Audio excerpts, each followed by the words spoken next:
Genesis 45. Joseph couldn't hold himself in any longer. Keeping up a front before all his attendants, he cried out, "Leave! Clear out! Everyone leave!"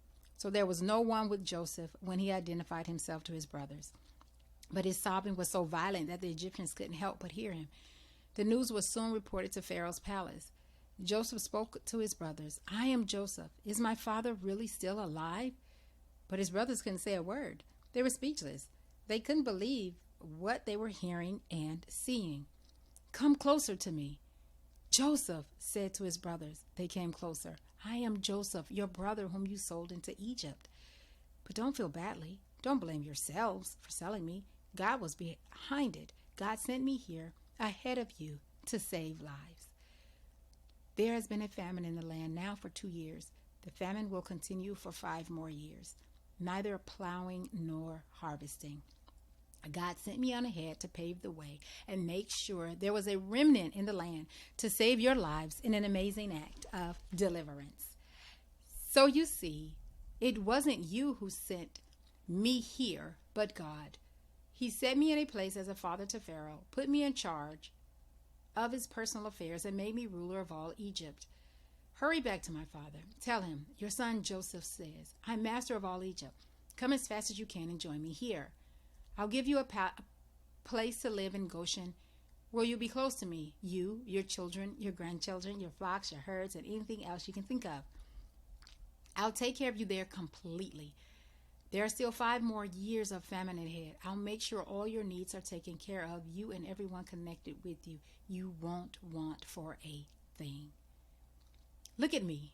You can see for yourselves, and my brother Benjamin can see for himself that it's me, my own mouth, telling you all this.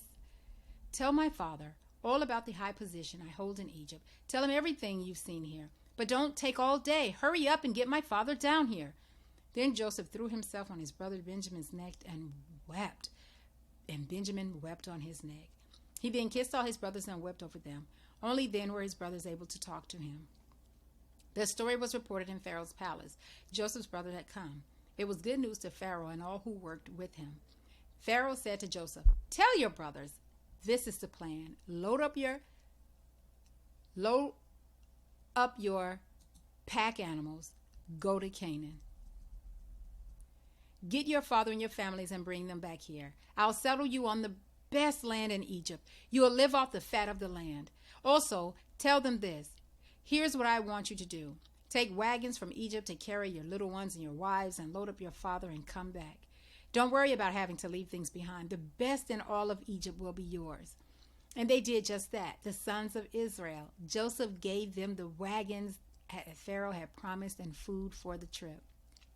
He outfitted all the brothers in brand new clothes, but he gave Benjamin 300 pieces of silver and several suits of clothes. He sent his fathers these gifts: 10 donkeys loaded with Egypt's best products and another 10 donkeys loaded with grain and bread, provisions for his father's journey back. Then he sent his brothers off. As they left, he told them, "Take it easy on the journey. Try to get along with each other." Then they left Egypt, went back to their father Jacob in Canaan. When they told him Joseph is still alive and he's the rule over the whole land of Egypt, he went numb. He couldn't believe his ears. But the more they talked, telling him everything that Joseph had told them, and when he saw the wagons that Joseph had sent to carry him back, the blood started to flow again. Their father Jacob's spirit revived. Israel said, "I've heard enough. My son Joseph is still alive. I've got to go and see him before I die."